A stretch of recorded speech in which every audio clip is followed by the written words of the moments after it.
Raja Saab, the Raja Saab ఈ ఇయర్లో release అయిన ఫస్ట్ భారీ budget cinema. Horror, fantasy, comedy ఈ 3 ఎలిమెంట్స్ మీద ఫోకస్ చేశారు. నిన్న రిలీజ్ అయింది, కుదరలేదు నాకు చూడడానికి. ఈరోజు చూశాను. ఫస్ట్ కొన్ని రివ్యూస్ చూశాను. నేను చూసిన రివ్యూస్లో సినిమా మీద అందరూ చాలా నెగిటివ్లో ఉన్నారు. అయినా కూడా నాకు సినిమా చూడాలనిపించి ఆ ట్రైలర్ 2.0 ఏదైతే ఉందో అది చూసిన తర్వాత కొంచెం పాజిటివ్గా అనిపించింది. సో ఎంత నెగిటివిటీ ఉన్నా ప్రభాస్ అన్న కోసం, అందులోనూ తెలుగు ఫిలిం ఇండస్ట్రీ బానిసను కాబట్టి వెళ్ళాను, చూశాను, థియేటర్లో చూశాను. నా వరకు నాకు ఆఫ్టర్ వాచింగ్ దిస్ మూవీ ఒక 3 విషయాల మీద మీతో షేర్ చేసుకోవాలనిపించి, మీతో మాట్లాడాలనిపించి ఈ వీడియో చేస్తున్నాను. First thing, story and concept. అనుకున్న స్టోరీ, ఆ కాన్సెప్ట్ గొప్పది, బాగుంది, హానెస్ట్గా నాకు నచ్చింది. కానీ ఆ కాన్సెప్ట్ స్టార్ట్ అయిన తర్వాత సినిమాలో ఎక్కువసేపు ఉండదు. సినిమా నాకనే కాదు చాలామందికి నచ్చకపోవడానికి ఇది ఒక రీజన్ అని నా ఫీలింగ్. ఇంకొంచెం ఆ కాన్సెప్ట్ అనేది ఎక్కువసేపు ఉండి, ఇంకొంచెం ఎక్కువ డీటెయిల్స్ చెప్పుండుంటే, ఇంకా ఎక్కువ లోతుగా వెళ్ళునుండే ఆ కాన్సెప్ట్ మీద ఇంకా బాగుండేది అని అనేది నా ఫీలింగ్. రియాలిటీకి, ఇమాజినేషన్కి ఈ రెండిటికి మధ్య జరిగే ఒక ప్రీ క్లైమాక్స్ సీన్ ఒకటి ఉంటుంది. అది లిటరల్లీ సూపర్ అంటే సూపర్గా రాశారు. ఎగ్జిక్యూషన్ కూడా చాలా వరకు బాగానే వచ్చింది. ఎడిటింగు, సౌండు, ఆర్ఆర్ ఆ ప్రీ క్లైమాక్స్ వెర్షన్లో చాలా బాగుంది. బట్ ఇంకొంచెం డెప్త్ వెళ్ళి ఉంటే బాగుండేది, ఇందాక చెప్పినట్టుగానే. సో ఈ విషయాలన్నీ పక్కన పెడితే, first of all 70% of the movie 3 విషయాల మీద, 3 కాదు ఒక విషయం మీద అయితే 100% నిలబడి ఉంది. అదేంటంటే క్రింజ్ కామెడీ అనమాట. అనవసరమైన కామెడీ, అనవసరమైన సీన్స్, అసలు అనవసరమైన యాక్టర్స్ కూడా ఉంటారు చుట్టుపక్కల.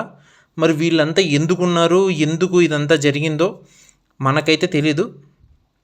అండ్ దట్టు ఈ సినిమా మెయిన్ విలన్ క్యారెక్టర్ ఎవరైతే చేశారో సంజయ్ దత్ గారు, ఆయన క్యారెక్టర్కి ఒక స్పాయిలర్ అలర్ట్ ఇస్తున్నాను నేను మీకు. ఎవడైనా వాడు సంపాదించిన డబ్బుని వాడి తదనంతరం కూడా వాడికే దక్కాలి అంటే వాడే వాడుకోగలగాలి. ఎవడైనా బుర్ర తక్కువ ఉన్నోడు తప్ప, బుర్ర ఉన్నోడు ఎవడైనా ఇలాంటి ఆలోచన చేస్తాడా? అసలు నాకైతే దీనంత వరస్ట్ కాన్సెప్ట్ నేను ఎక్కడ చూడలేదు. అంత వరస్ట్గా ఉంది ఆ క్యారెక్టర్ తాలూకు ఉన్న ఆలోచన.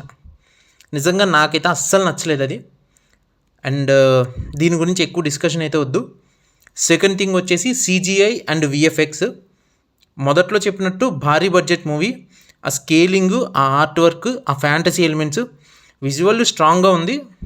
బాగా ఎక్కువ ఎఫర్ట్స్ పెట్టారు. నా వరకు నాకు గుడ్ వన్, నాకు నచ్చింది. And third thing, screen play and editing. Hero introduction start ఒక డైలాగ్ లేదు, ఒక డైలాగ్ లేదు, ఒక ఫైట్ సీన్ లేదు. మేబీ వాళ్ళు తీసారేమో, దాన్ని ట్రిమ్ చేసేసి తీసేశారు. హీరో అలా వస్తాడు, వితిన్ సెకండ్లో ఒక సాంగ్ స్టార్ట్ అవుతుంది. అసలు ఇది ఏ రకమైన స్క్రీన్ ప్లే అని అనుకోవాలి? దీని మీద నాకు చాలా డౌట్స్ ఉన్నాయి. అంటే సినిమాని కావాలనే అలా రాశారా, లేదంటే పోస్ట్ ప్రొడక్షన్లో వాళ్ళకి టైం దొరక్క ఇలా ఎడిట్ చేసుకొని వచ్చారా? సీన్ టు సీన్ కనెక్షన్ కూడా అస్సలు ఉండదు.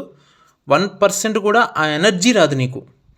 ఇలాంటి కాన్సెప్ట్ సినిమాకి స్క్రీన్ ప్లే రాస్తే మైండ్ తిరిగిపోవాలి. అటువంటి కాన్సెప్ట్ ఉన్న సినిమా టిపికల్ లైక్ ఒక చిన్న సైజు హాలీవుడ్ మూవీ కాన్సెప్ట్కి ఇది చాలా దగ్గరగా ఉన్న సినిమా. ఇలాంటి సబ్జెక్ట్ టోటల్గా స్క్రీన్ ప్లే మీద మాత్రమే డిపెండ్ అవుతుంది. ఇంకా ఎడిటింగ్ అయితే ఎలా తీసుకోవాలో కూడా అర్థం అవ్వట్లేదు. ఒక షాట్కి రెండో షాట్కి కట్టు తెలిసిపోతుంది, అంత దారుణంగా ఉంది. ఈ విషయాల మీద కొంచెం ఎక్కువ ఫోకస్ చేసి ఉంటే బాగుండేది అనిపించింది. పోస్ట్ ప్రొడక్షన్కి వాళ్ళకి చాలా టైం దొరికింది. ఈ సినిమా రిలీజ్ చాలాసార్లు పోస్ట్ పోన్ అయ్యింది, అది మనందరికీ తెలుసు. బట్ అయినా కూడా ఈ సినిమా మనకి ఇటువంటి ఎక్స్పీరియన్స్ ఎందుకు ఇచ్చిందో నాకైతే అర్థం కావట్లేదు. అండ్ నా వరకు నాకు concept, pre climax portion, CGI and VFX ఇవి తప్ప ఇంకా ఎక్కువగా ఏమీ నచ్చలేదు.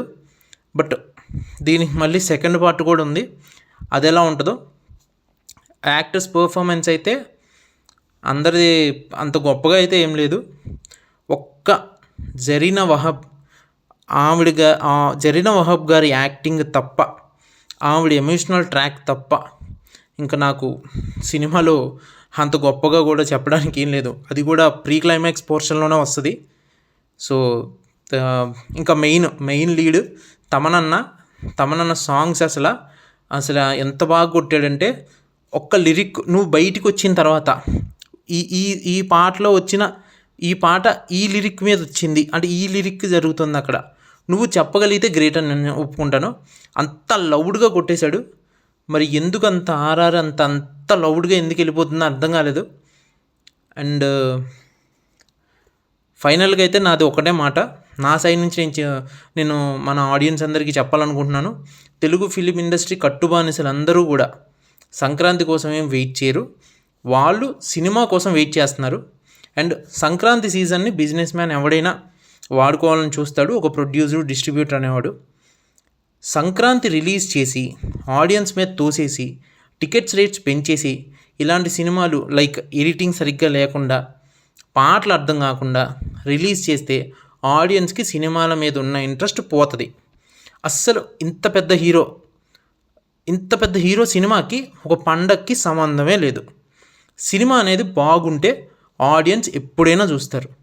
అందులోనూ ప్రభాస్ లాంటి పెద్ద హీరో సినిమా కోసం చాలామంది వెయిట్ చేస్తున్నారు. సో ఈ విషయం కొన్ని సంవత్సరాలుగా సంక్రాంతి అని చెప్పి తెలుగు ఫిలిం ఇండస్ట్రీలో చాలా పెద్ద సినిమాలు వచ్చి బోల్తా పడ్డాయి. కాన్సన్ట్రేషన్గా పండగ ఆర్ సీజన్ అని కాకుండా టెక్నికల్స్ మీద ఎక్కువ కాన్సన్ట్రేషన్ పెడితే ఖచ్చితంగా 100కి 200% మంచి రిజల్ట్స్ వస్తాయి. ఆడియన్స్ కూడా ఎంకరేజ్ చేస్తారు. So that's all for today. Thank you. Bye.